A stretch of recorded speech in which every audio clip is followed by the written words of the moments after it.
نداء الحق صوت قد شجاني وبلغني الحقيقة والأماني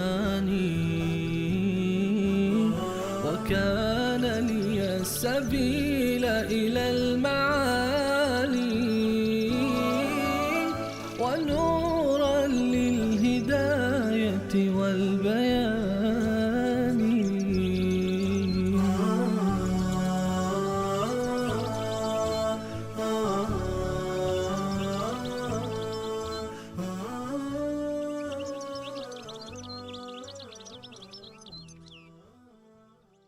يا أيها الناس قد جاءتكم موعظة من ربكم وشفاء لما في الصدور وهدى ورحمة للمؤمنين.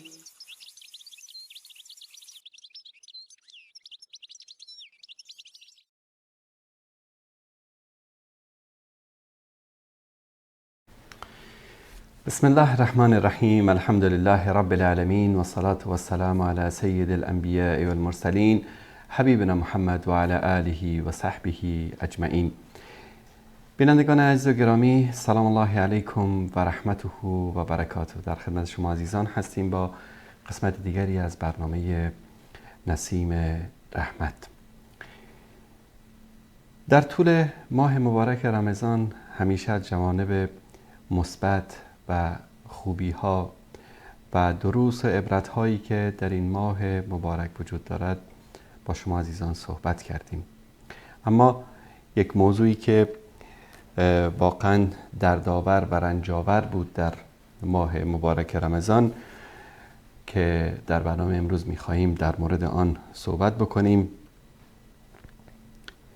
جنایتی که در طی هفته گذشته در شهر کابل و در قندوز رخ داد و تعدادی از مدارس و یک مدرسه و مسجد در قندوز مورد حمله یک سری انسان‌های مسلمان نما قرار گرفت. انسان‌هایی که با برداشت‌های سطحی خود و ظاهری خود از قرآن کریم و احادیث رسول الله صلی الله علیه و آله و سلم غیر از خودشان همه مسلمانان را کافر می‌دانند. همه شاهد بودیم که در این جنایت تعدادی از کودکان و نوجوانان و انسان‌های بیگناه در کابل و حدود 40 یا بیشتر از آن کودکان و حافظان قرآن در یکی از مساجد و مدرسه در شهر قندوز کشته شدند. قبل از همه چیز میخواهیم این رو بیان بکنیم که این اولین جنایت گروه جنایتکار و باقی خارجی داعش نیست که انجام میدن و آخرین هم نخواهد بود. از زمان اصحاب رسول الله صلی الله علیه و آله و سلم که این فکر باطل و این فکر خارج بر اسلام شیوع پیدا کرد که حتی قتل اصحاب رسول الله صلی الله علیه و آله و سلم را جایز می‌دانستند. صحابه را می‌کشتند. تصور بکنید این فکر خوارج و فکر داعشی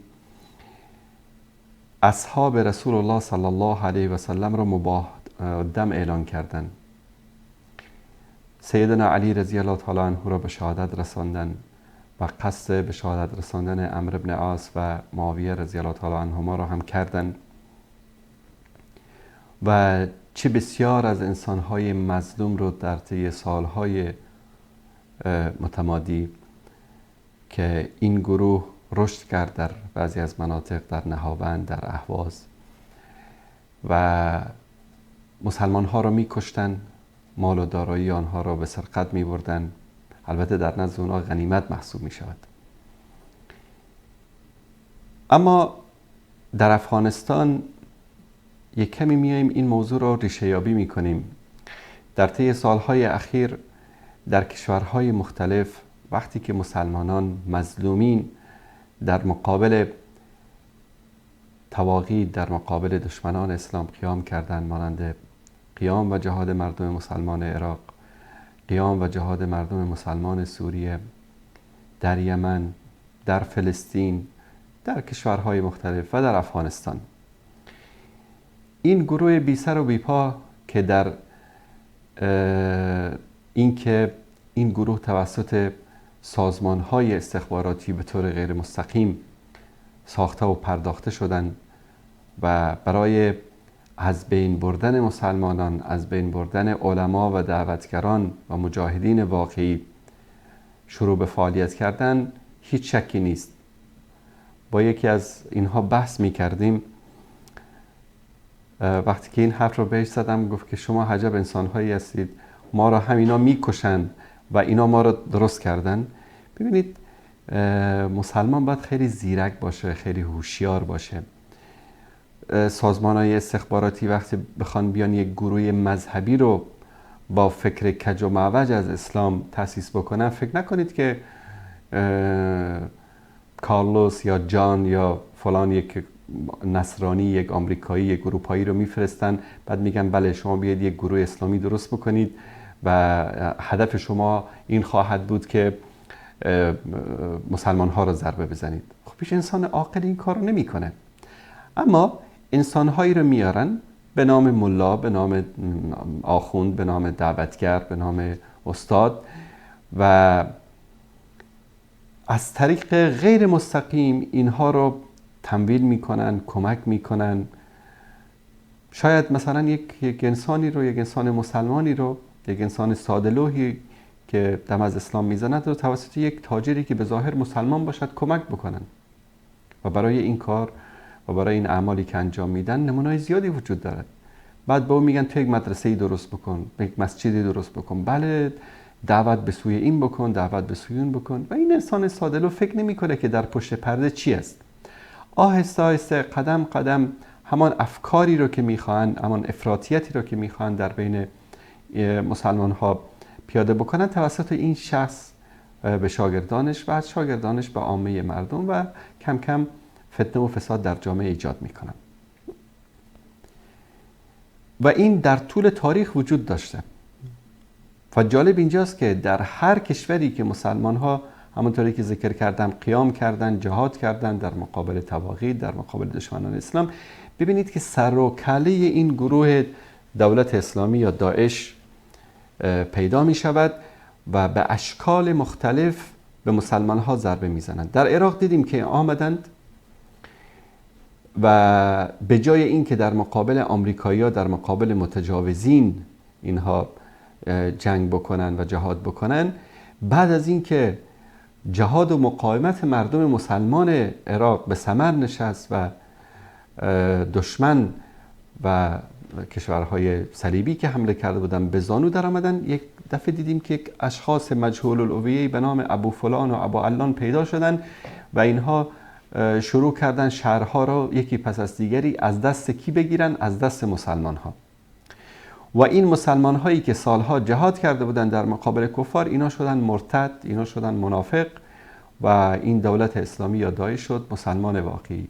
شروع کردن به قتل و کشتار اینها. جالب است که از دوستان یا نادوستان دیروز در یک پستی کامنتی زده بود که فلانی اشاره به من که اینها هم یک وقتی از داعش دفاع می کردن. دقیقاً به یاد دارم که حدود 13 سال قبل اولین تهدید داعش رو در بین به اصطلاح مجریان شبکه‌های توحیدی من دریافت کردم. در همان موقع در برنامه آن روزه که پخش کردم که دو تا سلاحی رو دو طرف خودشون گذاشته بودن و پرچم داعش هم پشت سرشون، ای انصاری فلان فلان شده ما میاییم و تو رو میکشیم و فلان. این اولین تهدید رو من دریافت کردم. تهدید ویدیویی بود، یعنی رسما فرستاده بودن.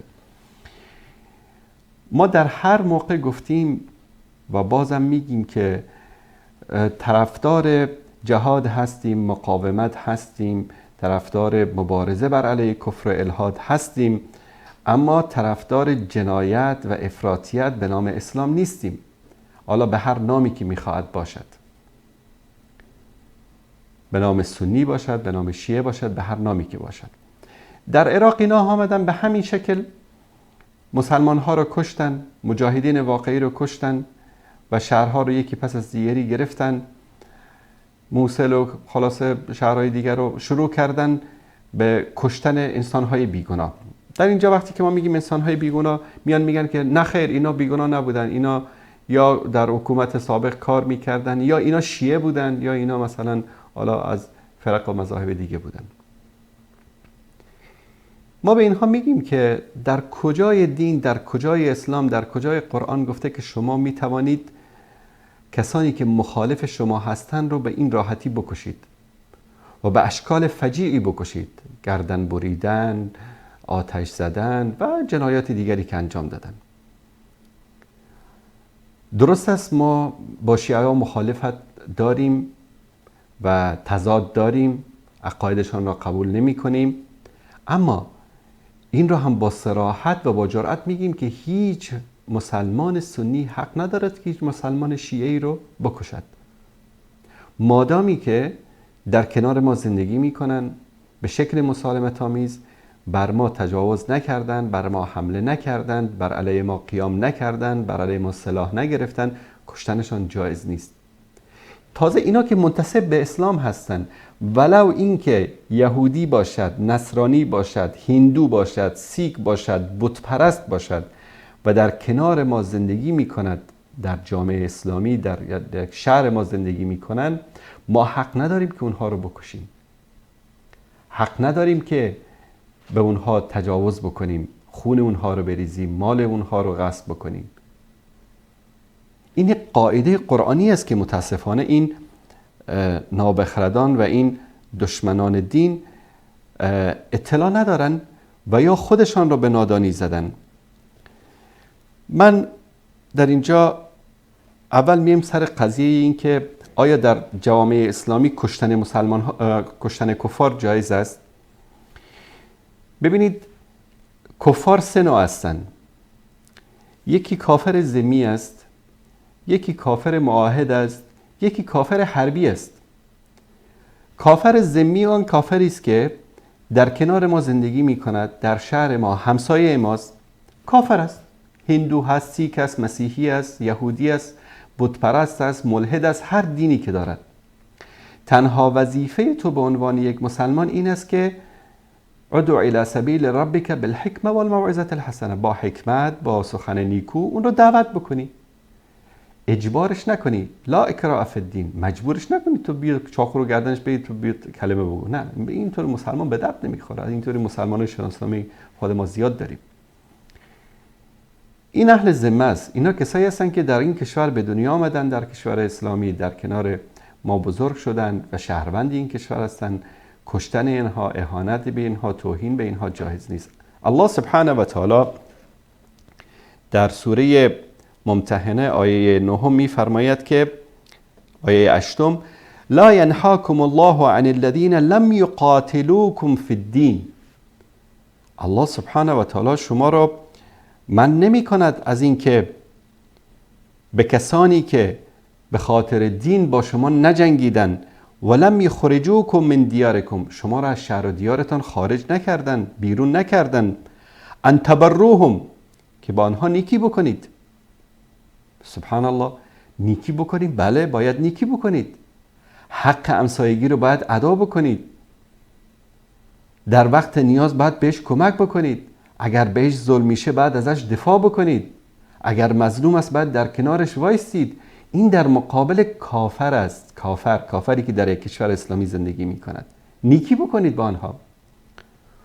و تقسطوا الیهم، و با آنها با عدالت برخورد بکنید، عادل باشید، ظلم نکنید، ستم نکنید.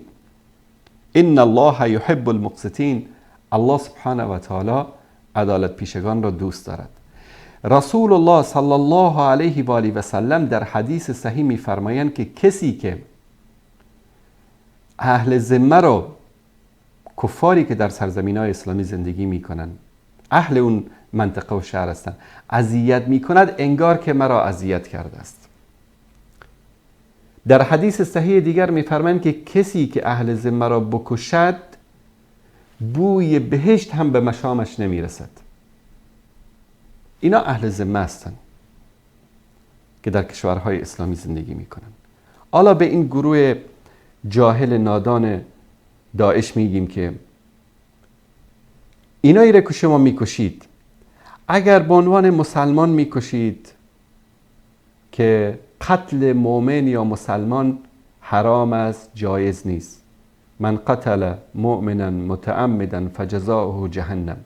کسی که یک انسان مؤمنی را میکشد، یک انسان مسلمانی را میکشد، جزای او جهنم است. در مورد قتل آیات و روایت فراوانی است که انشاءالله ذکر خواهم کرد. اما اگر شما اینا را کافر میدانید، حکم کفرشان را صادر میکنید، بد میکشید، اینا که کافر، حداقل کافر ذمی هستند، بنابر منهج باطل شما، بنابر اون عقل کج و معوج شما، بنابر آن دینی که شما سرچپه فهمیدید، اگر اینها را مسلمان میدانید که قتل مسلمان جایز نیست در هیچ صورت. اما اگر کافر میدانید، خب اینا از کدام نوع کافر هستند؟ مخاطب من اون بزرگای اینها که در پشت پرده هستند و دست نشانده های استخبارات کشورهای غربی برای ضربه زدن به اسلام هستند، مخاطب من اونا نیستن. مخاطب من این جوانهایی هستند که امروز متاسفانه این فهم نادرست از دین رو در مغز اینها فرو بردن و جوانهایی که در سن 15 16 17 18 19 20 سالگی، صحبت‌های پریروز بود با یکی از اینها، حالا نه شماره من از کجا پیدا کرده بود، تماس گرفته بود. استاد ما نمیدانیم با این تواغیتی که در افغانستان، کدوم تواغیت؟ همین طالبان. خب طالبان برایش تو شما شدن تواغیت. قبل از طالبان چی بودن؟ اونا ملائکه بودن، فرشته ها بودن. ببینید که دشمن چطور از اینها استفاده میکنه، در هر زمان، در هر مکان، به شیوهی که بخواد، چون اینا را همینطوری کوک کردن. خب برمیگردیم به موضوع. اگر اینا کافر هستن، چه نوع کافر هستن؟ اهل ذمه هستن؟ طبیعتا هیچ غیر از این که با اونا بگید اهل ذمه، دیگه نمیتونه بگید کافر معاهد هستن یا کافر حربی هستن، چون اینا در اونجا به دنیا آمدن، در اونجا زندگی کردن. خب آیا در اسلام کشتن اهل ذمه به این شکلی که شما میکشید جایز است؟ والله جایز نیست. کسانی که فریب این گروه استخباراتی مخرب دشمن اسلام رو خوردید، جایز نیست. وانگهی آیا کشتن کودکان، اطفال در این ماه رمضان در داخل مسجد و مدرسه جایز است؟ من تحدی میکنم به همه مناظرین و دعوتگران و کسایی که ادعا میکنن که میفهمن چیزی از این مردم، یک دلیل از قرآن و سنت و سیرت و تاریخ اسلام بیارید. حتی میگن در وقت جنگ، در وقتی که جنگ هست، کل کفار، زن و بچه و مرد و زنشون همه بسیج شدن، بالای شما حمله کردن، با شما دارن میجنگن. در این زمان که دیگه فرق بین این که زن است و فلان است نیست. حتی در این حالت علما میگن که کودکان اونها نباید کشته شوند، ولو که در صحنه جنگ دستگیر میشن، چون اونها کودک نابالغ، خب اون حول و قوتی از خودش نداره، پدر و مادرش مجبورش کردن آوردن، اختیار که نداشته. این در حالتی است که جنگ رسمی بین کافر و مسلمان هست. اما اینهایی که میرن در مسجد، مثلا در مسجد رفتن، در مسجد صوفیای سیفی، با همه اشکالاتی که اینها دارن، و مشکل ما با اونها مشکل عقدی است، مشکل اعتقادی است، مشکل فقهی هم نیست، مشکل فروعات هم نیست، مشکل در اصول و ثوابت دین ما با اونها مشکل داریم. اما آیا تو وارد اون مسجد میشی، مدرسه میشی، خودت منفجر میدی یا بمبی رو منفجر میکنی که 30-40 کودک نابالغ حافظ قرآن رو به شهادت میرسانی؟ اینو در کجای دین گفته؟ در کجای قرآن، در کجای سنت گفته؟ قل هاتوا برهانکم ان کنتم صادقین. اطفالی که ما شما میدانیم در افغانستان برای اون اکثر مردم این که این سیفی است، این حزبی است، جمعیتی است، طالب است، فلان است، برایش این مهم نیست. اگر هر یهود و نصارا گبر و ترسای یک لقمه نانی به او بده میرن. مردم فقیرن، نادارن، گرسنن. به خاطر یک لقمه نانی که در آنجا میدادن اینها رفتن در اون جلسه شرکت کردن. این جاهل نادان داعشی احمق میاد اونجا خودشو منفجر میکنه الی جهنم و بئس المصیر و تعدادی از انسانهای بیگناه رو هم میکشه. در کجای دین این رو گفته؟ در کجای اسلام این رو گفته؟ من میگم تحدی میکنم از قرآن نه، از سنت نه، از تاریخ، سیرت، از هر جایی که دلتان میخواد یک دلیل بیارید که باید این گونه شما اطفال و کودکان بیگناه رو بکشید. یا در کابل و دفعه اولشان هم نیست و ما در هر مناسبتی که این اتفاقات افتاده تقبیح کردیم، اعلان براءت کردیم که این کار مسلمان نیست که شما میری در مسجد و مدرسه و حسینی شیعه خودتو منفجر میکنی یا اونها رو به قتل میرسانی یا بمبگذاری میکنی. این کار مسلمان نیست. در هیچ جایی از قرآن و سنت نگفته که شما کافر رو این گونه بکشی، چه برسه به کسی که ادعا میکنه که مسلمان است. اگر کافر است، کافر اهل ذمه است، در کشور زندگی میکنه، در کنار ما زندگی میکنه، اما اون ادعا میکنه که من مسلمانم، کلمه میگه، نماز میخوانه. اکثرشان از این شرکیات و کفریاتی که ائمه اینها، آخوندهای اینا منظورم از تبلیغ میکنن، اعلان براءت میکنن، بیزاری میکنن، تو میای اونها رو به این شکل فجیعانه میکشی. این در کجای اسلام گفته؟ در کجای قرآن گفته؟ هدف اینها ببینید، یکی اینو پر کردن این جوان این احمق داعشی رو که میره اونجا خودشو منفجر میکنه. این فکر میکنه که این کار ثواب داره انجام میده. با این کار نداریم. اما اونایی که پشت پرده هستن و توی جاهل رو آلت دست قرار دادن و این کار رو انجام دادن توسط تو، میدونی هدفشان چی است؟ هدف داعش امروز در افغانستان این است که من به صراحت میگم، اگرم که به اونا بر میخوره سرشون رو به نزدیکترین دیوار سیمانی بزنن، به سنگ بزنن، الی جهنم و بئس المصیر، باشون کار نداریم. امروز هدف داعش در افغانستان این است که نیروهای آمریکایی رو دوباره در افغانستان برگردانن. ملت بیدار باشید، دعوتگران، علما بیدار باشید، حتی با اون علمایی که فریب این گروه باطل رو خوردن. هدف داعش امروز این است که دوباره آمریکا و صلیبی‌ها به افغانستان برگردن. هدف داعش امروز در افغانستان این است که ازبکستان، ترکمنستان، تاجیکستان، همین کشورهای آسیای میانه در افغانستان مداخله و دستدرازی نظامی بکنن. والله هدفشان این است. هدف این گروه این است که ایران در افغانستان مداخله نظامی بکنه. هدفشان این است که پاکستان در افغانستان مداخله نظامی بکنه.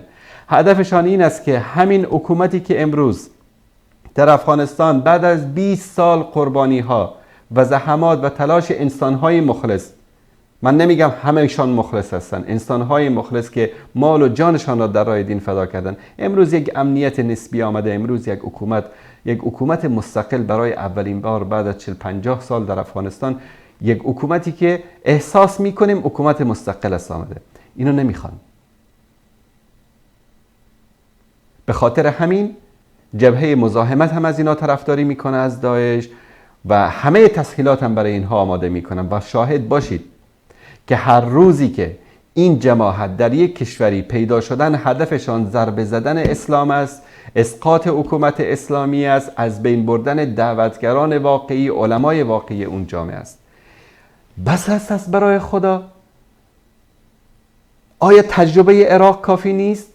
همین داعش نیامد عراق را از شهرهای عراق را از اهل سنت گرفت، به شیعیان و به ایران و به آمریکایی‌ها سپرد؟ نکردن این کارو؟ در سوریه نکردن؟ مجاهدین واقعی رو، مسلمان‌های واقعی رو، علمای واقعی رو شهید کردن. شهرهایی که آزاد شده بود توسط مجاهدین گرفتن، میگفتن اینا مرتد هستن، به مجاهدین میگفتن مرتد هستن، گرفتن دادن دست بشار اسد، دادن دست روسا. نکردن اینا همین کار رو؟ این دسیسه استخباراتی است. از برای خدا بیدار شوید. در فلسطین یک گروه حماس با امکانات اندک در مقابل یک طاغوت، در مقابل یک کشوری که تا دندان مسلح است، همه دنیا از عرب و عجم و یهود و نصارا و مسلمان نماها و منافقین همه پشت سرش وایستادن. اسرائیل در مقابل اون میسته. بعد ببین که 4 تا احمق پیدا میشن، کتیبه ابن تیمیه درست میکنن، در اونجا جهاد رو بر علیه حماس و جهاد اسلامی شروع میکنن. و این همیشه در ذهنتان باشه، این معیار این مردم است. با کافر کاری ندارن، کارشون با مسلمان هاست. هر جا مجاهد واقعی، مسلمان واقعی، دعوتگر واقعی دیدن، با او مبارزه میکنن. ما اذیت و آزاری که در طول 12 سال در وصال حق از دست این داعشیا کشیدیم، تهدیدهایی که از طرف اینها شدیم، باور با خدا بکنید از طرف یهود و نصارا و روافض و قزوینی و خامنه‌ای و حکومت ایران نشدیم. چون دشمن اینها با اسلام هست. به نام اسلام، به نام دولت اسلامی، به نام خلافت اسلامی، در حقیقت دارن به ریشه اسلام تیشه میزنن و این جوانهای نادانی که امروز در کنار اینها هستن و افکار اینها رو گرفتن و نشر و پخش میکنن متوجه نیستن. به طور مثال یک نمونه برای شما عرض بکنم. حکومت تاجیکستان مونده بود که از این بیداری اسلامی که این جوانهای تاجیک به این سرعت دارن به طرف دین، به طرف اسلام رجوع میکنن، چطور جلوی اینها رو بگیرن، چطور اینها رو ضربه بزنن. میدونید چی کار کردن؟ 4 تا احمق رو در بین اینها آوردن در تاجیکستان، بیایید به سرزمین خلافت هجرت بکنید. 5-6 هزار جوان تاجیک رسما از تاجیکستان بلند می شدن، می رفتن روسیه، می آمدن ترکیه، بعد می رفتن سوریه، در اونجا می رفتن با دولت داعش. هیچ کس هم جلوی اینها رو نمی گرفت. حکومت تاجیکستان هم خبر داشت، استخباراتش هم خبر داشت، روس هم خبر داشتن، همه کشورها خبر داشت، ناتو هم خبر داشت، آمریکا هم خبر داشت. چرا جلویشون رو نمی گرفتن؟ چون این برنامه ریزی بود. دقیقاً هدف این بود که چطور این جوانهای مخلص و مسلمان رو نیست بکنن و کردن. کجا هستن امروز این تاجیکا؟ تعدادی در کرکوک کشته شدن، تعدادی در موسل کشته شدن، تعدادی در صلاح الدین کشته شدن، تعدادی آمدن در سوریه کشته شدن. نیست و نابودشان کرد.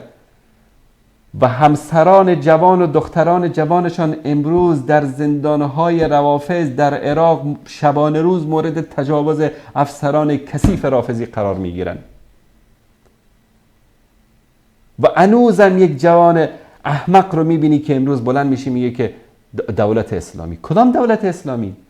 ضربه‌ای که به اسلام و به دعوت اسلامی در تاجیکستان داعش زد، نه یهود زد، نه نصارا زد، نه اتحاد جماهیر شوروی زد، نه روسیه زد. هیچ کس نتونست بزنه که شما زدید. جوانها رو بردید با خانواده. پلان همین بود، برنامه این بود. KGB نمیتونه جلوی اینا رو بگیره. استخبارات تاجیکستان که از همه تفاصیل زندگی مردم تاجیکستان خبر از این برنامه خبر نبود، اما نه راه رو باز گذاشته بودن، بذارید برن، چون میدونستن که در اونجا برن چه بلایی سرشان میاد. و اونایی که در پشت پرده داعش بودن همین فکر رو، همین رو ترویج میکردن، تبلیغ میکردن. بیایید هجرت بکنید، بیاید به سرزمین خلافت. و اولین بمب آمریکایی هم که آمد حضرت خلیفه با دار و دستش گم شد. مردم، جوانهای بیچاره و بدبخت مردم که فریب شعارهای باطل اینها رو خورده بودن، گوشت دم توپ شدن و هیچ کدامشان امروز سر و صدایی ازشون نیست. در همه کشورهای دنیا همین برنامه رو اینا دارن. در سوریه همین کار رو کردن. باور کنید جوانهای مخلص رو، جوانهای متدین رو، دردآور اینجاست که کسایی که امروز کشته میشن به نام داعشی، اینا از بهترین جوانهای امت هستن که فریب این گروه باطل رو خوردن. اینها را کشاندن به میدان جنگ. نه تجربه جنگ داره، نه تجربه نظامی داره. اولی کسایی که کشته می شدن همینا بودن و نوامیسشان امروز توسط یهود و نصارا و روافض به تاراج رفته و هنوزم متاسفانه عده‌ای هستن که همین شعارات رو دارن میدن و تبلیغ میکنن. دوستان عزیز، در افغانستان هم همین برنامه است. برنامه در افغانستان این است که با این اعمالی که اینها انجام میدن پای ایران رو در افغانستان باز بکنن، پای یهود و نصارا و صلیبی ها رو دوباره در افغانستان باز بکنن و اسلام و مسلمان ها رو بدنام بکنن. این برنامه این هاست، برنامه‌ای که از طرف دشمنان اسلام طراحی شده و در پشت پرده کسانی هستن که دارن اداره میکنن این برنامه رو، دارن اجرا میکنن این برنامه رو و سوخت اجرای این برنامه این جوانهایی هستن که فریب شعارهای باطل اینها رو میخورن. همونطوری که خدمتتان عرض کردم، مخاطب من جوانهای عاقل اینها است که میاندیشن، فکر میکنن، به قرآن به حدیث اعتقاد دارن، محبت اسلام، محبت دین رو دارن. بهشان میگیم یک کمی از عقلتان کار بگیرید. به اندازه جهل در بین اینها وجود دارد که مدت قبل یکیشون سوال کرده من در زندان در تاجیکستان در زندان طاغوت هستم، خب اگر من اینجا یک توبه نامه بنویسم برای من 10 سال حکم صادر شده، 5 سال شاید بخشیده بشه، اگر من این توبه نامه رو یا این عذرخواهی رو یا این رو بنویسم برای طاغوت، ببینید خوب دقت بکنید، آیا من کافر نمیشم؟ سبحان الله. وقتی فهم دین نباشه، فهم قرآن نباشه، فهم سنت و سیرت نباشه، عاقبت این میشه. عمار ابن یاسر رضی الله تعالی عنهما در صحرای مکه عتبه و ربیعه و اینها می آوردن، امیه ابن خلف اینها را شکنجه می کردن. بلال بود و یاسر بود و سمیه و پسرشون عمار. وقتی که یاسر و سمیه رضی الله تعالی عنهما به شهادت رسیدن زیر شکنجه های امیه ابن خلف، عمار از بس که فشار روحی و جسمی آمد شروع کرد به کفر گفتن، شروع کرد به دشنام دادن به الله و رسولش. خبر به پیامبر صلی الله علیه و آله و سلم رسید که عمار این کارو کرده.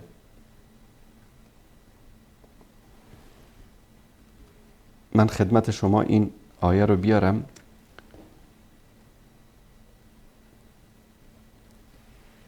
پیامبر صلی الله علیه و آله و سلم فرمودن که این از به اصطلاح فشار شکنجه و عذاب مشرکین این کارو کرده و اما عمار قلبش پر از ایمان است. یعنی شما اگر جایی مسئله جانت مطرح بود، مسئله روحت مطرح بود، مسئله این بود که تو رو میکشن، تو هر چی که از دهنت بیاد بگی، اما در دلت مؤمن باشی اشکالی نداره. الا ان تتقوا منهم تقا. انسان در این حالت است که انسان میتونه حتی هر چی که اونها میگرم تکرار بکنه و مورد بازخواست دینی قرار نمیگیره، مجبوری است. همونطوری وقتی که گرسنه شدی به حد مرگ رسیدی میتوانی گوشت خوک رو هم بخوری، گوشت سگ و گربه رو هم بخوری، در وقتی که دیگه رمقی در تو نمانده مجبور هستی، حالت اضطرار است. شما تصور بکنید الان میخواد این 10 سال رو در زندان بگذرانه به خاطر اینکه فکر میکنه که اگر این توبه نامه رو بنویسه. بابا 100 تا از این توبه نامه بنویس، خودت رو نجات بده. برو به دینت خدمت بکن، برو به خانوادت خدمت بکن، به جامعت خدمت بکن. اگر با نوشتن چند کلمات و جملات 5 سال از زندگی تو نجات پیدا میکنه. اما نیست، فهم دقیق، فهم صحیح از اسلام، از دین نیست. اما همین گروه داعش این که جنایاتی بود که در حق کسانی که اونها را حالا شاید کافر بدونن انجام میدن. چقدر از علما و دعوتگران مسلمان رو به خاطر اختلافات اندکی که داشتن کشتن. آیا اینها نمیدانن که الله سبحانه و تعالی میفرماید که و من یقتل مؤمنا متعمدا فجزاؤه جهنم خالدا فیها، جاودانه در آتش جهنم میمانی اگر تو یک مسلمانی رو میکشی. به خاطر چی؟ به خاطر که در قضیه عذر بالجهل با او مخالفت داری. همین چند وقت پیش دیدیم که در سوشال مدیا چقدر این مسئله رو بزرگ کردن. یک مسئله ای که جزء از اصول دین نیست، جزء ارکان اسلام نیست، جزء اعتقادات نیست، مسئله شرک توحید نیست، مسئله کفر و ایمان نیست، مثل یک مسئله فقهی اختلافی بین علماست. اینقدر اینو بزرگ کردن که حکم قتل و تکفیر هم دیگر رو صادر کردن. و چه بسا شاید دعوتگرانی علمایی به خاطر همین مسئله که رد علمی اونها رو داده باشن توسط این گروه به شهادت رسیدن. از برای خدا علما و دعوتگران مسلمان را نکشید. مخاطب من باز هم میگم جوانهایی است که فریب اینها را خوردن. اینها در پشت پرده از شما دارن سوء استفاده میکنن، دارن اسلام را ضربه میزنن، حکومت اسلامی را ضربه میزنن، علما و دعوتگران مسلمان را توسط شما از بین میبرن.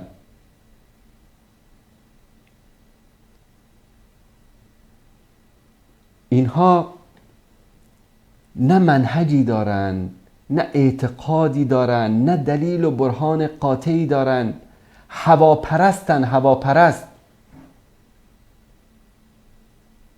من در مدت 10-12 سال که در کانال بودم خیلی با اینها بحثای زیادی داشتم.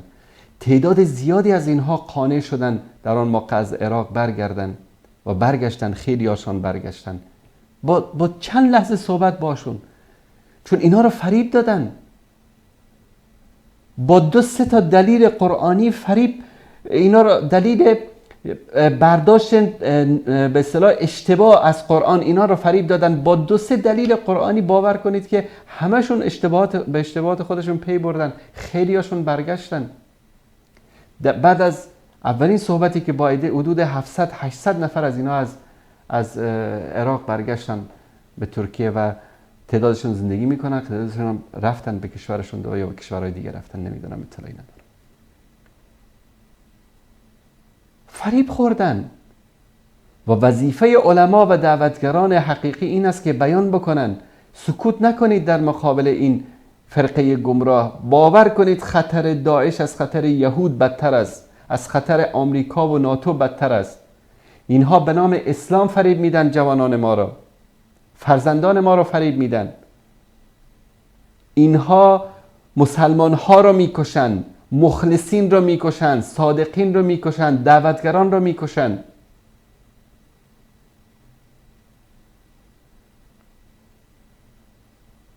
در مقابل اینها از سلاح دعوت کار بگیرید، از سلاح منبر، در سوشال مدیا توسط مقالات، کتاب، برنامه‌های تلویزیونی حقایق رو بیان بکنید، وگرنه نوبت همه شما میرسد.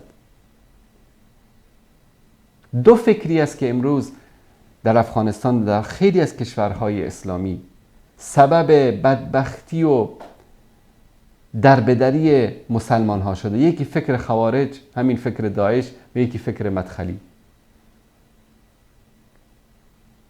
به مناسبت امروز که حالا مثلا رئیس جمهور ترکیه اردوغان رفته به سعودی، من ماندم که مدخلی های افغانی و سعودی و اماراتی و ایرانی که تا دیروز صفحاتشون در فیسبوک و سوشال مدیا پر بود از بدگویی به ترکیه و با اردوغان، از لحظه ای که اعلان شده برید ببینید صفحاتشون رو، همه اون پستا رو دارن پاک میکنن. خاک بر سر این منهج و دین و عقیده ای که تو داری.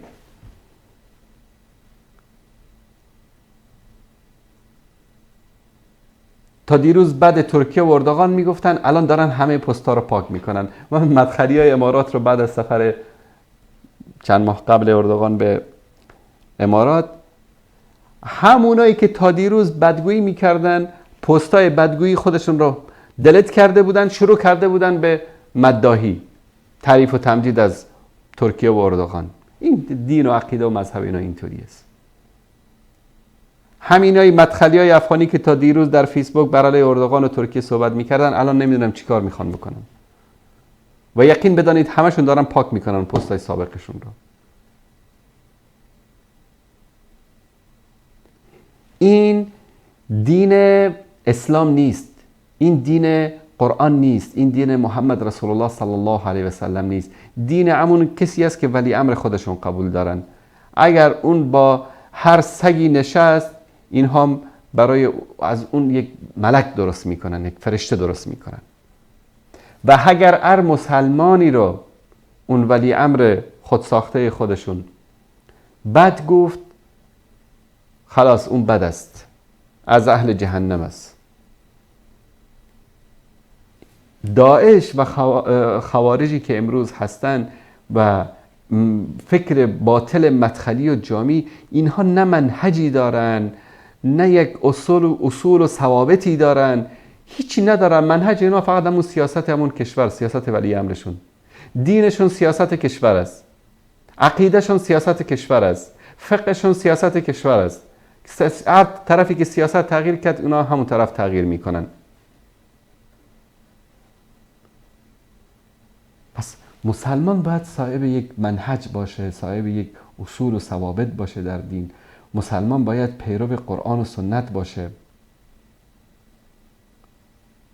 نه اینکه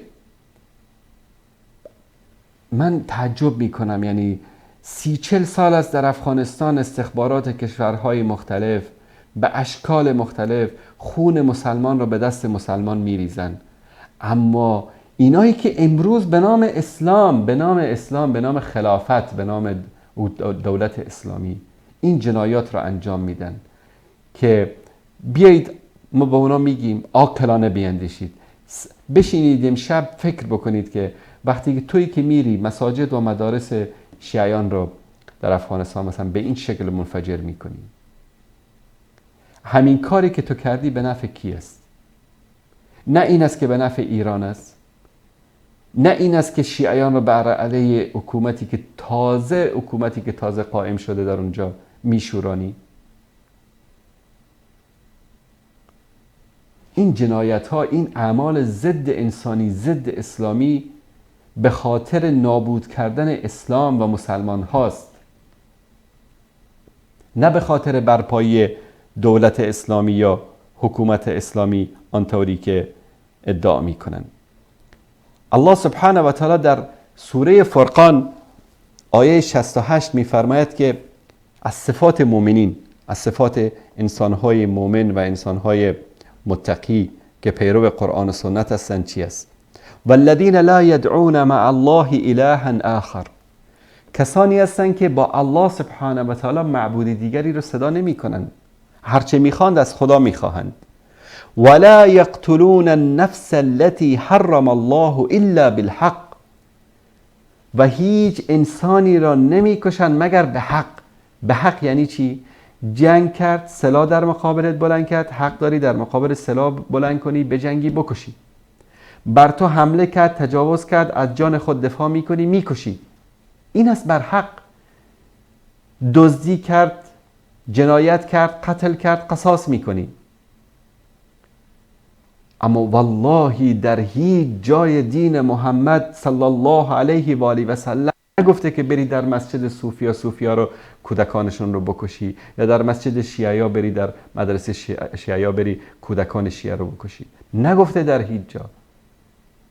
دلیل دارید بیارید، دلیل قرآنی بیارید، دلیل محمدی بیارید. نه اونایی که به نام ابو فلان و ابو علان در پشت پرده که شما اونها را هرگز ندیدید که کارمند کدام سازمان استخباراتی کدام کشور کفری است و ریموت شما را به دست گرفته و امروز توسط شمایی که ادعا میکنید عاشق اسلام هستید، توسط شما تیشه به ریشه اسلام میزنن. این مصیبت اینجاست که هنوزم عده‌ای از جوانان ما متاسفانه خوابن و متوجه این دسیسه دشمنان اسلام نیستن. در سوره مائده در آیه 32 الله سبحانه و تعالی میفرماید که من قتل نفسا بغیر نفس او فساد فی الارض فکأنما قتل الناس جمیعا. کسی که یک انسانی رو بدون اینکه قصاصی در میان باشه قتل کرده باشه که در مقابل قتل بکشی، یا اینکه فسادی کرده باشه در راهزنی قطاع طریق که باید کشته بشه، میکشه مانند این است که همه بشریت رو کشته باشه. چقدر عظیم است این گناه در نزد الله سبحانه و تعالی. و من احیاها فکأنما احیا الناس جمیعا. کسی که یک انسانی رو زندگی ببخشه مانند این است که همه بشریت رو زندگی بخشیده باشه. چقدر این گناه عظیم است در نزد الله سبحانه و تعالی کشتن یک انسان، و چقدر در نزد این جنایتکاران داعشی چقدر آسان است، چقدر سبک است. چه جرأتی دارن در مقابل الله، چه جرأتی دارن در مقابل دین، مقابل اسلام.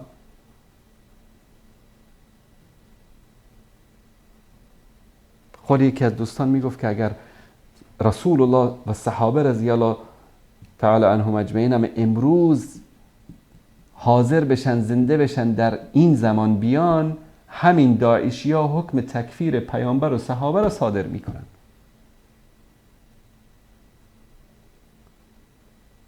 و این واقعیت است. این افراد، این زیاده روی عاقبتش امین است که حتی در زمان صحابه گفتم اصحاب رسول الله صلی الله علیه وسلم را تکفیر کردن و کشتن. پس از خدا بترسید، به نام دین، به نام اسلام، به نام خلافت، به نام دولت اسلامی این جنایات را نکنید.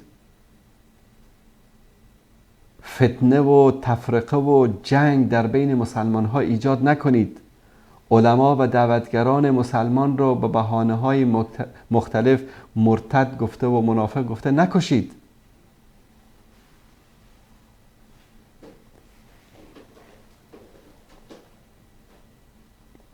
این یکی از نکات مهمی بود که دوست داشتم در برنامه امروز خدمت شما عزیزان بیان بکنم. بیان برنامه میبینیم و بعد از اون انشاءالله دوباره در خدمت شما عزیزان خواهم بود. با ما همراه باشید.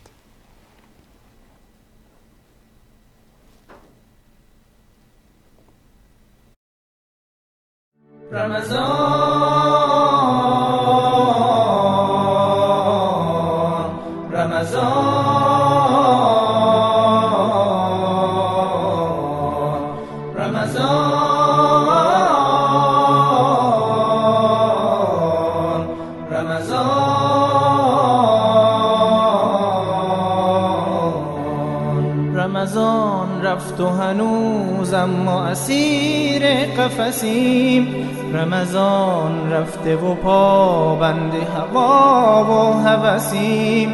رمضان رفت و هنوز اما اسیر قفسیم. رمضان رفته و پابند هوا و هوسیم. ترسم ای دوست که با این همه آفات و گناه دست آخر به سر منزل مقصود نرسیم.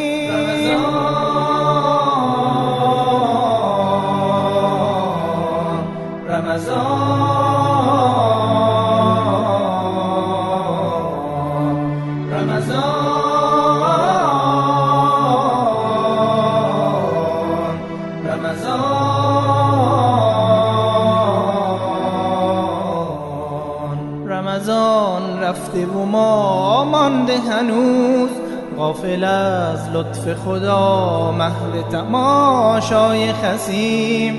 رمضان رفته و ما مانده هنوز غافل از لطف خدا محل تماشای خسیم. دل به این دایره دادن نه صلاح است که ما همه آویزه یک تار ظریف نفسی.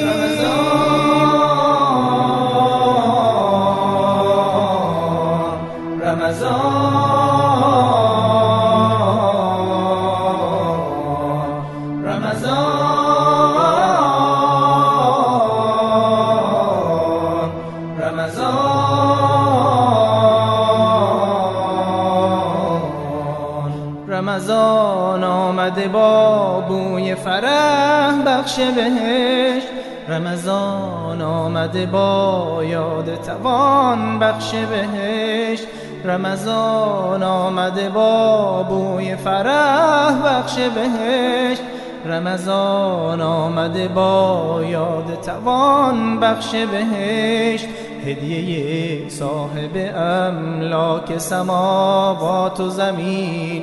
رمضان ماه کریم، ماه عزیز، ماه عزیز.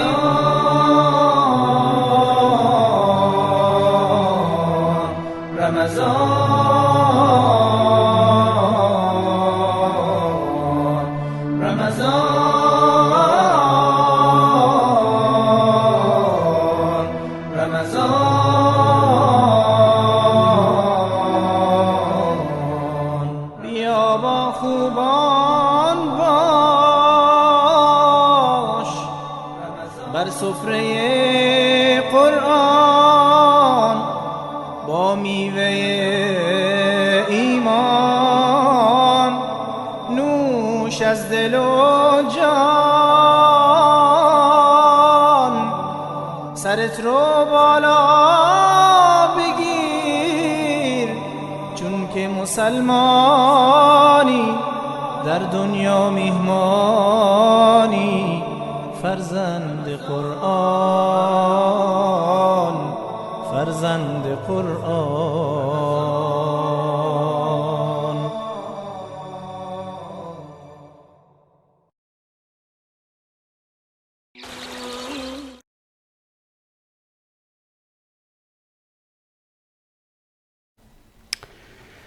بله بینندگان عزیز و گرامی، عرض سلام دوباره خدمت شما عزیزان. و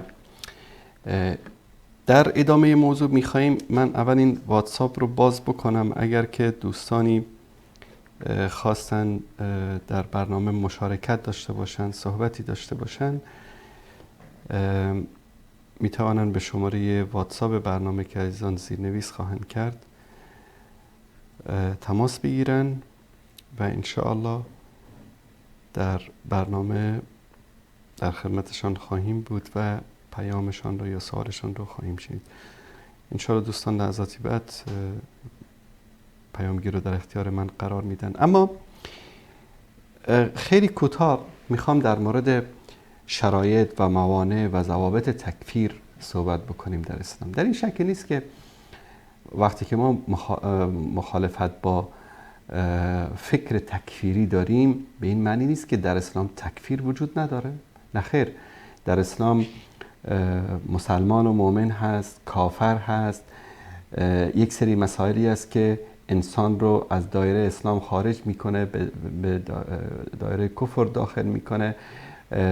مسائلی هست، اعتقاداتی هست، اعمالی هست که اعمال کفری است و یک انسان مسلمان باید از اون دوری بکنه، که در این مورد ما ویژه برنامه‌ای هم داشتیم، مفصل صحبت کردیم. به شکل نقاط میخوام در اینجا ذکر بکنم که اول ما وقتی کسی رو میخوایم تکفیر بکنیم باید دلیل صریح از قرآن کریم بر کفر او وجود داشته باشه.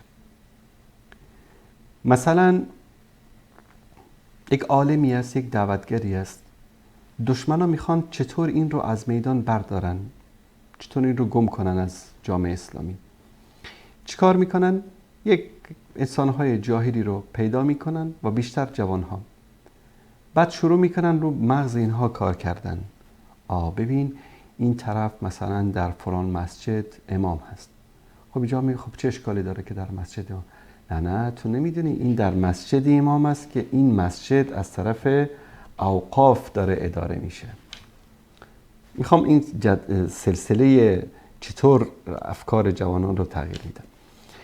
خب با چه اشکال داره از طرف اوقاف؟ نه، این اوقاف یک وزارت است و این وزارت در کابینه حکومتی است که توسط کفار در کشور اسلامی به اصطلاح نصب شده. خب کافر که کافر است، اینا چون حکومت دست شانده اونها هستن، آیات هم حاضر دارن با برداشت خودشون. و من یتولهم منکم فانه منهم.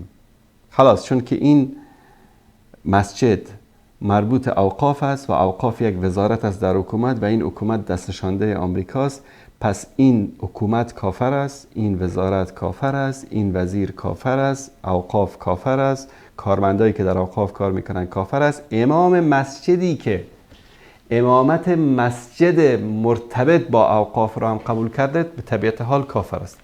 به این سلسله میان و اینا رو قانع میکنن. الان بعد میگن تو اگر خودتو بری در این مسجد منفجر بکنی و این امام رو یا بکشی یا این مثلا این مین چسبکی رو مثلا به ماشینش بچسبانی فلان بکنی، تو انقدر اجر و پاداش خواهی داشت. این احمق میره این کارو میکنه، نه این پرسه که خب اگر تو واقعا راست میگی تو چرا نمیری با رأس بجنگی، با رأسی که این حکومت رو که به نظر شما حکومت کفری است در اینجا آورده و الی آخره، چرا از بین همه اینا رد میشی به جان امام مسجد میفتی؟ چون این امام مسجد، نه همه امامان مسجد، اکثریتشون انشاءالله اینطوری هستن، این امام مسجد میگه که در این وظیفه‌ای که من هستم بیا در اینجا حق رو بیان میکنم، عقیده صحیح رو بیان میکنم، دعوت میکنم، مدرسه میسازم، اطفال و کودکان رو مثلا درس قرآن بهشون میدم، دروس تفسیر میدم. بیایید جامعه رو ما با وجود همه این مشکلاتی که هست اصلاح میکنیم به اندازه استطاعت خودم. بعد چی کار میکنن؟ همین انسانی رو که در اینجا مصدر خدمت برای دین و برای جامعه است با این دلایل میارن، این رو میکشن، ترور میکنن، این مسجد رو منفجر میکنن. ببینید دشمن چطور میاد اینها رو شستشوی مغزی میده. به من گفتن که شما کافر هستی؟ خب دلیل چی است که من کافرم؟ نه شما در ارتداد کفر شما هیچ شکی نیست. چرا؟ شما در یک کشوری زندگی میکنی که در رأس آن طاغوت است. گفتم خب کجا برم؟ الان کدام کشور اسلامی وجود داره که اونجا طاغوت حکومت نکنه و من برم در اونجا حکومت بکنم؟ گفت بیا موصل عراق، اینجا بیایید، ما اینجا به شما دفتر میدیم، به شما تلویزیون میدیم، فلان میدیم، در اینجا دعوت بکنید. عقل رو ببینید، مغز رو ببینید. در نزد اونها انصاری یک کافر مرتد است. چرا؟ چون که در سایه یک حکومتی زندگی میکنه که در نگاه اونها در رأس این حکومت طاغوت است. رأس طاغوت است، وزرا طاغوتن، همه ارگانهای دولتی طاغوتن و این مردمی که در این سایه این حکومت زندگی میکنن ولو این که این روش حکومت رو یا این اعمال حکومت رو تایید نکنن کافرن. این است اعتقاد اینها. این گونه انسانها رو تکفیر میکنن. شما تصور بکنید بهترین علما و دعوتگران جامعه رو تکفیر میکنن، مباح دم میدانن. همینطور. دیگر این که شرایط برای تکفیر وجود داشته باشه. اون شروطی که نیاز هست، طرف عاقل باشه، بالغ باشه، با عقل باشه، با علم باشه که این کار رو انجام داده باشه. و هیچ موانعی هم که از نگاه شرعی مورد اعتبار است وجود نداشته باشه. طرف رو مجبور کرده باشن که بیاد یک حرفی رو بزنه.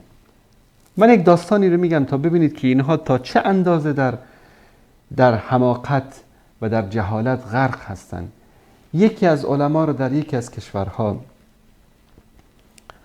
برده بودن، بعد این رو خواهر و مادرش هم برده بودن، همسرش هم برده بودن که اگر این حرفایی رو که روی این کاغذ نوشتیم در جلوی دوربین نگی به اینا تجاوز میکنیم. خب در این حالت این عالم رفته بود در تلویزیون، هر چی که خواسته بودن گفته بود. این کار عاقلانه ای که هر مسلمان باید بکنه، چون اون عزت شرفش مهمتر از به اصطلاح این مسائلی است که میاد در جلوی دوربین میگه و دین هم اینو بهش اجازه داده در حالت اضطرار میتونه بگه. بعد این مردم شروع کردن خودش رو تکفیر کردن، خانواده‌اش رو تکفیر کردن، همه حسن و نسبش رو تکفیر کردن، چه تهمت هایی که بهش نزدن. بعد از 10 سال ثابت شد که این عالم و این انسان به خاطر مجبوریت این کارو، چه خونهایی رو که نریختن، به چه انسانهایی که ظلم نکردن، عاقبتش هم بنابر چی؟ بنابر جهل و نادانیشان از اصل قضیه.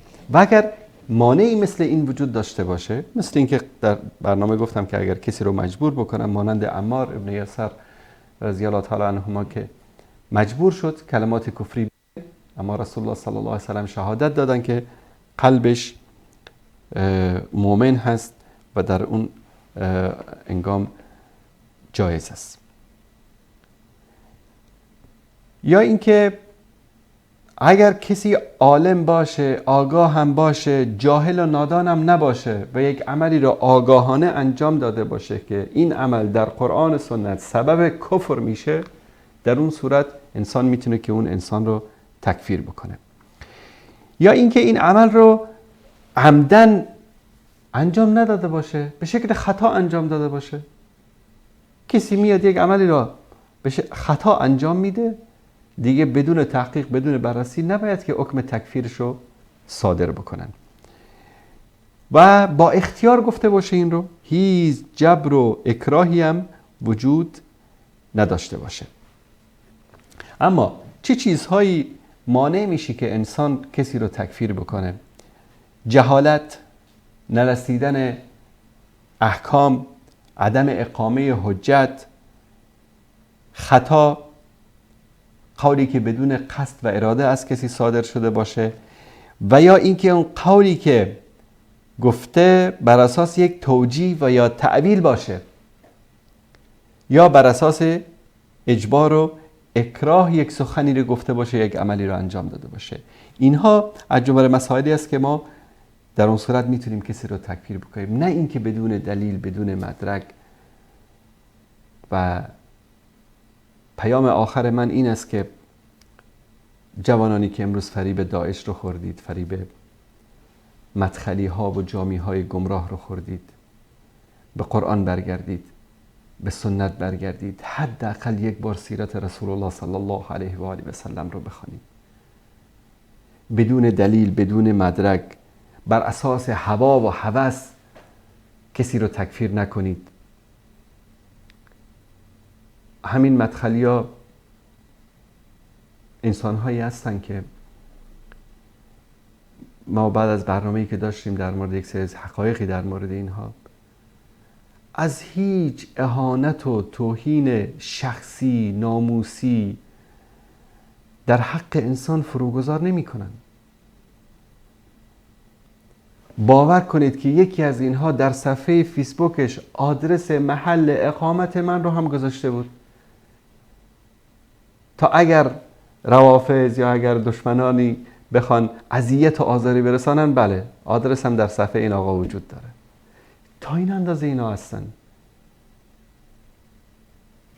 و این خیلی خطرناک است که یا افراط که به تکفیر و به قتل و کشتار با این شیوهی که جماعت گمراه داعش گرفتار آن هستند، یا تفریطی که خوارج که هر کس و ناکسی رو به نام ولی امرشون واجب الاطاعت میدانن و هرچه اون بگه که انه وحی منزل از آسمان است. امیدوار هستیم که الله سبحانه و تعالی به همه ما و شما عزیزان توفیق پیروی از قرآن کریم و سنت رسول الله صلی الله علیه و آله و سلم رو نصیب بکنه. تماسی میگیریم. بله سلام علیکم. الو واجب الاطاعت میدانن. بله سلام علیکم، بفرمایید. الو سلام علیکم.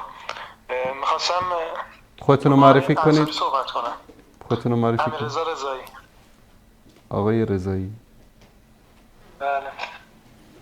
خودتون هستی آقای انصاری؟ بله بفرمایید.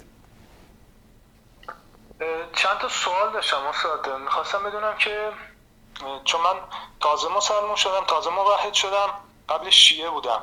درست. با برنامه‌های قبلی شبکه وصال حق اونا رو تو یوتیوب میدیدم و برنامه شبکه وصال حق، کلمه نور درست. و غیره. میخواستم بدونم که آیا مثلا حکومت عربستان یا ترکیه، امارات، کشور خلیج و اسلامی دیگه اینا طاغوت حساب میشن؟ به چه دلیل طاغوت حساب میشن؟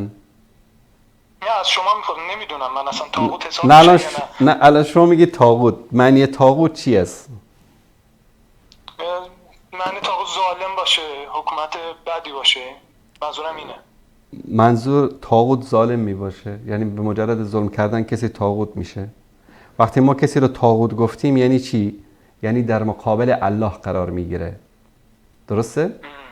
وقتی که در مقابل الله قرار گرفت میشه طاغوت. طاغوت یعنی کافر، طاغوت یعنی اهل جهنم، یعنی شما میاد تکفیر میکنید همه رو. درست است؟ طاغوت ما وقتی میتونیم به کسی طاغوت بگیم که این حکومت یا این شخص علنا بیاد به غیر ما انزل الله حکم بکنه، علنا با اسلام و شعائر اسلام مخالفت بکنه، در اون صورت ما میتونیم بهش طاغوت بگیم. همین شرایطی که لحظاتی پیش من خدمت شما بیان کردم و بقیه بینندگان. اما این که ما همینطوری بیایم مثلا بدون دلیل و برهان بگیم آقا این حکومت طاغوت است، ببینید یک سری چیزا مترتب میشه بر این. مثلا وقتی که شما میگید که در رأس این حکومت طاغوت است، این به این معنی است که کسانی که در این حکومت کار میکنن اینا دستیاران طاغوت هستند. درسته؟ و کسانی که به این حکومت رأی دادند، در سایه این حکومت زندگی کردند، به وجود این حکومت راضی هستند، اینام جزء به اصطلاح همکاران طاغوت حساب میشن. مشکل امروز فکر داعشی همین است. دقیقاً همین مشکل در فکر شیعه هم هست، چون ببینید داعش از فکر شیعه سرچشمه گرفته. اصل اولین گروه خارجی از کجا پیدا شد؟ از بین شیعیان سیدنا علی رضی الله تعالی عنه، که سیدنا علی در قضیه نهروان بیش از 4-5 هزار اینها را از دم تیغ گذراند. اصلا خواستگاه فکر تکفیری داعشی یا خارجی در سابق از بین فکر تشیع بود، فکر به اصطلاح عبدالله ابن سبع یهودی که خودش رو در جامعه شیعه علی و پیرو علی و پیرو اهل بیت جا زدن و اصل تکفیر از اونجا پیدا شد. و امروز میبینیم که اگر ما واقعا دین تشیع رو مورد بررسی و مطالعه قرار بدیم، شیعیان غیر از خودشون همه رو کافر میدونن و در این هیچ شکی نیست و هیچ دلیلی غیر از این هم بابام گفتم. بله. من اینو به بابام که شیعه است گفتم. گفتش نه منظور ما که مثلا میگیم کافرن، اون کافری نیستش که ازدواج باش حرام باشه یا بقیه چیزا. منظور به خاطر اینه که مثلا فقط ولایت علی و اینا رو کنار گذاشتن. نه خب ببینید، ما بابای بزرگوار شما سلام خدمتشون تقدیم بدارید، زنده باشید، عالم دین نیستن یا مرجع دین نیستن که حرفشون در قضیه دینی برای ما مدار اعتبار باشه. مرجع ما کتب است. مثلا شما ببینید الان در همه تفاسیر شیعه میگه که یا ایها النبی بلغ ما انزل الیک فان لم تفعل فما بلغت رسالته والله یعصمک من الناس. خداوند میگه قهر شد، عصبانی شد بالای پیامبر. حتی خمینی در کتاب حکومت اسلامی هم همینو میگه که پیامبر یک کمی داشت چیز میکرد، مجامله میکرد. سبحان الله، همین حرف رو به همین تعبیر در کتاب خمینی است. میگه پیامبر داشت شانه خالی میکرد از زیر بار ولایت تا خداوند این آیه رو در غدیر خم نازل کرد که ای پیامبر بلغ، داری چی کار میکنی؟ یلا ابلاغ بکن قضیه امامت رو. اگر امامت رو ابلاغ نکنی رسالتت رو ابلاغ نکردی. پس امامت مهمتر از رسالت بود. امامت جزئی از به اصطلاح اصول دین و عقیده و رکنی از ارکان اسلام در نزد تشیع محسوب میشه و در همه کتابهاشون باب کفر کسانی که منکر ولایت باشن ما داریم. متوجه هستید؟ درسته. سوال دیگری دارید؟ مثلا میگن که امارات حالا به خاطر اینکه با اسرائیل روابط برقرار کرده اینا. خب این روابط رو ببینید من نمیخوام توجیه بکنم. قضیه روابط با اسرائیل باطل است، ناجایز است، غلط هست، در این هیچ شک و شبهه‌ای نیست. این مسئله دین است. ببینید مسئله اعتقاد است. اما وقتی شما میخواید بیاد بگید که طاغوت هست، این یک اصطلاح شرعی است. طاغوت چه معنی و آیا برای طاغوت شمردن کسی دلایل شرعی از قرآن و سنت دارید؟ من نمیگم که فلانی طاغوت است، من نمیگم که نیست، اما شما که وقتی میگید طاغوت است یا کسی که اعتقاد داره طاغوت است، آیا این دلایل شرعی طاغوت بودن رو میدانه؟ آیا صدق میکنه بر شخصی که شما به اون کلمه طاغوت اطلاق میکنید یا نه؟ و همین روابط رو که خیلی ها دارن برادر عزیز. مثلا همین ایران در 8 سال جنگ با عراق همه اصطلاحش از طریق اسرائیل میخرید. ایران با اسرائیل ارتباط داره، هنوزم داره، چون یک واقعیتی است که این همه مرگ بر اسرائیل میگن. در طول این 40 سال انقلاب ایران یک سرباز ایرانی با یک سرباز اسرائیلی روبروی هم دیگر نجنگیدن. حتی گروه های مانند حزب الله که به اصطلاح از طرف ایران کمک میشن، فقط کارشون پاسداری و پاسبانی از مرز اسرائیل هست، هدف دیگری ندارن در اونجا، و جلوگیری از وارد شدن مسلمانان به خاک اسرائیل، یعنی شدن مرزبانهای اسرائیلی حزب اللهی طرفدار ایران. یعنی یک چیزی مثل این. بعضی کشورها منافقن مثل ایران و اگر که مثلا ارتباطی هم دارن پنهانی دارن. بعضی کشورها دیگه بی‌حیایی رو به اندازه رساندن. حالا مثلا ما دلیلی نداریم که بگیم اینا با اسرائیل مراوده دارن. نه، مثلا دلیل این نبود. منظور من این نبود. شما سوالتون در مورد طاغوت بود و آیا این که یک کشوری اگر امروز با اسرائیل روابط برقرار میکنه یا روابط داره، این کار خوبی است یا کار بدی است؟ هیچ مسلمانی نمیگه که کار خوبی است. متوجه هستید؟ تشکر میکنم از شما. زنده باشید. خدا نگهدار. خداحافظ. تشکر میکنیم. خب به پایان برنامه رسیدیم تا فرصت دیگر که باز هم با نسیم رحمت در خدمت شما عزیزان خواهیم بود. همه‌تان را به پروردگار متعال میسپارم. بعد از اینکه به پروردگار متعال میسپارم، این رو بگم که اشخاصی مثل اینها، ببینید چه دستهای استخباراتی پشت این افکار وجود داره. این رو خیلی دقت بکنید جوانان عزیز اهل سنت. یکی از برنامه‌های 50 ساله نظام ایران این بود که جوانان اهل سنت را در کشورهای اسلامی بر علیه حکومت‌ها بشورانن و بعد از اون خودشان را به حکومت‌ها نزدیک بکنن و بعد از اون از این طریق ضربه بزنن به اهل سنت. این برنامه‌ای بود، پلانی بود که 40 سال پیش نشر شده بود و دارن مو به مو همون برنامه رو امروز اجرا میکنن در کشورهای اسلامی. پس شما فریب اینها رو نخورید. و صلی الله علی سیدنا و حبیبنا محمد و علی آله و صحبه اجمعین. و السلام علیکم و رحمت الله و برکاته.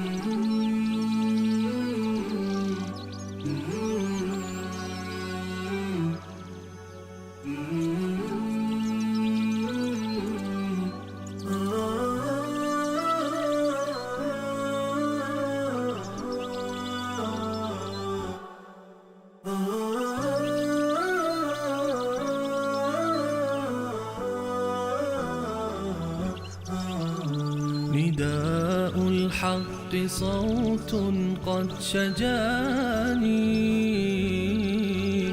وبلغني الحقيقة والأماني وكان لي السبيل إلى المعالي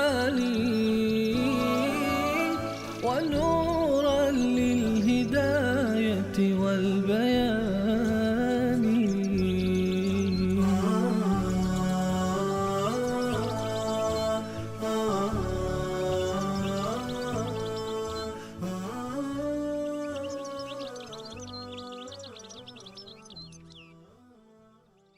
يا أيها الناس قد جاءتكم موعظة من ربكم وشفاء لما في الصدور وهدى ورحمة للمؤمنين.